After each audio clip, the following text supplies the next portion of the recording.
नरेंद्र मोदी जी, आपके बाप बधाई लेके आए थे क्या प्रॉपर्टी? आपके बाप का राज है क्या? डीजल मिलता है, पेट्रोल 30-32 रुपए में मिलता है, उसको आप 90 से 100 रुपया बेच रहे हो। आपके बाप का राज है क्या कि लूटोगे, खाओगे, खुद 15-15 लाख के सूट पहनोगे, और किसान है उसके तन पे कपड़ा नहीं है, मजदूर के तन पे कपड़ा नहीं है, आप घूम रहे हो वहां 36 तरह के व्यंजन खा रहे हो, वो सूखी रोटी खा रहा है, और किसान ने अगर पिज्जा खा लिया तो उसको सोशल मीडिया पे चलाते हो, पिज्जा क्यों खा लिया? आपको ही अधिकार है पिज्जा खाने का, आपको ही अधिकार है कूलर में सोने का, आपको ही अधिकार है एसी में रहने का, आपको ही अधिकार है पैंट शर्ट पहनने का। आपके बाप दादा ही लेके आए थे क्या प्रॉपर्टी?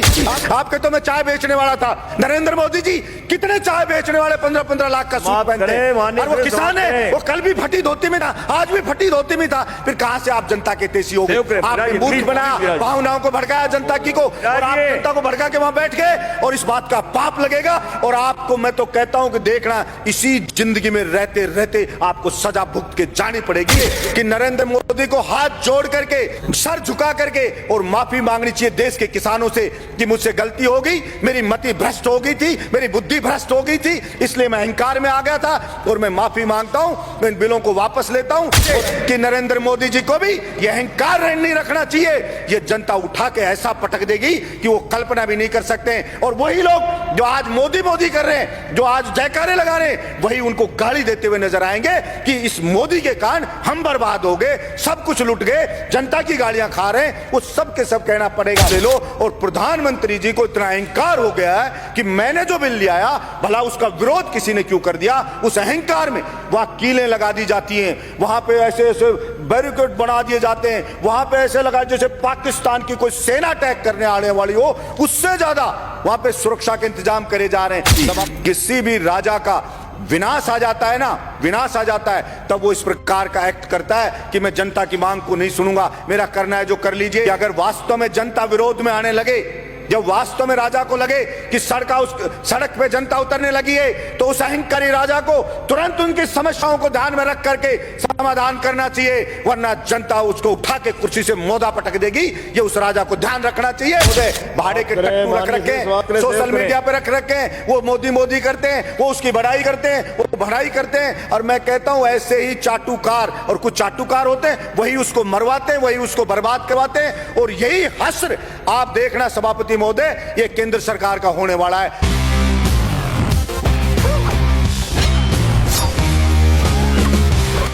इसके साथ ही सभापति महोदय, मैंने पहले भी मांग की और आज भी सरकार से मांग कर रहा हूं, आखिर बोलेगा कि राजस्थान हमारा ये किसान है जो पानी से बहुत परेशान है, हमारा बहुत सा क्षेत्र डार्क जोन में। मैंने पहले भी कहा कि सड़कों पे बजट दे रहे हैं, दूसरी चीजों पे बजट दे रहे हैं, आप नदियों का पानी जो व्यर्थ बह जाता है बरसात के दिनों के अंदर, अगर उस पानी को ही लाया जाए, चंबल ही है हमारे यहाँ, चंबल भी खतरे के निशान से बहती है सभापति महोदय बारिश के दिनों में।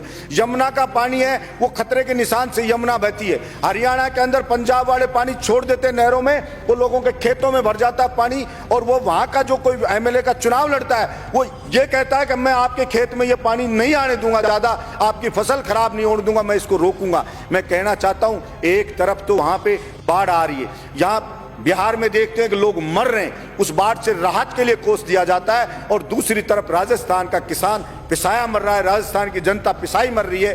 तो मैंने कहा, पहले भी कहा, हिंदुस्तान की सरकार हो चाहे राज्य की सरकार हो, एक बार भगवान के लिए कुछ समय के लिए और चीजों पे बजट रोक करके, और एक बार इस किसान के पानी के लिए आप बजट दे दो, और किसान के खेत तक इस पानी को पहुंचा दो, फिर इस देश की तरक्की किसान ही कर देगा।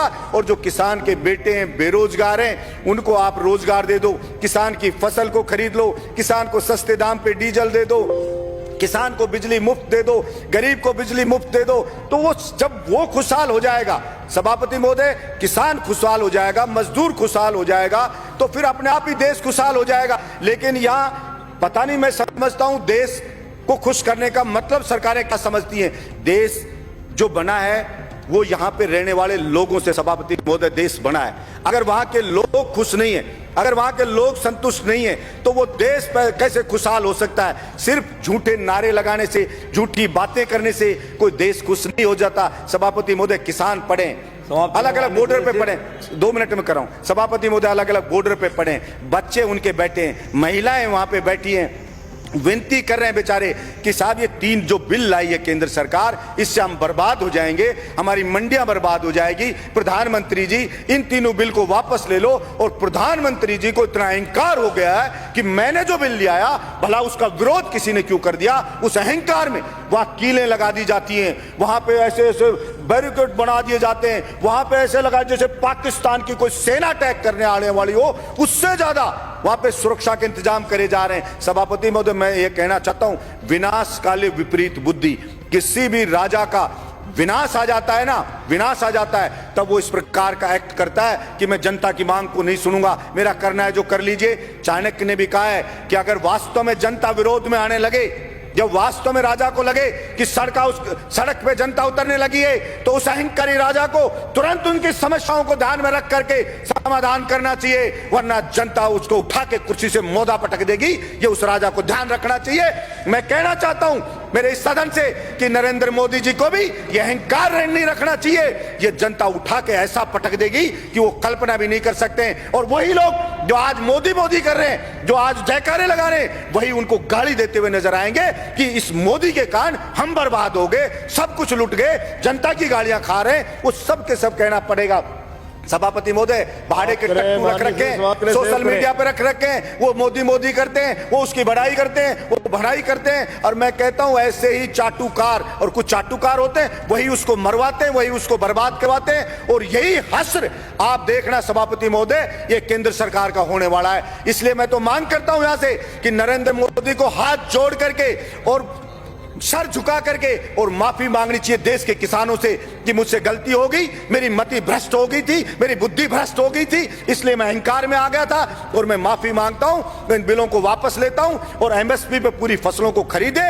और जो डीजल पेट्रोल पे टैक्स लगा रखा है दुनिया भर का, सभापति महोदय, जो डीजल मिलता है, पेट्रोल 30-32 रुपए में मिलता है, उसको आप 90 से 100 रुपया बेच रहे हो। आपके बाप का राज है क्या कि लूटोगे, खाओगे, खुद 15-15 लाख के सूट पहनोगे, और किसान है उसके तन पे कपड़ा नहीं है, मजदूर के तन पे कपड़ा नहीं है, आप घूम रहे हो वहां 36 तरह के व्यंजन खा रहे हो, वो सूखी रोटी खा रहा है। और किसान ने अगर पिज्जा खा लिया तो उसको सोशल मीडिया पे चलाते हो, पिज्जा क्यों खा लिया? क्योंकि भाई आपको ही अधिकार है पिज्जा खाने का, आपको ही अधिकार है कूलर में सोने का, आपको ही अधिकार है एसी में रहने का, आपको ही अधिकार है पैंट शर्ट पहनने का। आपके बाप दादा ही लेके आए थे क्या प्रॉपर्टी? आपके तो मैं चाय बेचने वाला था। मैं पूछना चाहता हूं नरेंद्र मोदी जी, कितने चाय बेचने वाले 15-15 लाख का सूट पहनते हैं? और वो किसान है, वो कल भी फटी धोती में था, आज भी फटी धोती में था। फिर कहां से आप जनता के तेजी हो गए? आपने मूर्ख बनाया, भावनाओं को भड़काया जनता की को, और आप जनता को भड़का के वहां बैठ गए। और इस बात का पाप लगेगा। और आपको मैं तो कहता हूं कि देखना, इसी जिंदगी में रहते रहते आपको सजा भुगत के जानी पड़ेगी। ये मैं आपके बीच में कहना चाहता हूं। धन्यवाद सभापति महोदय।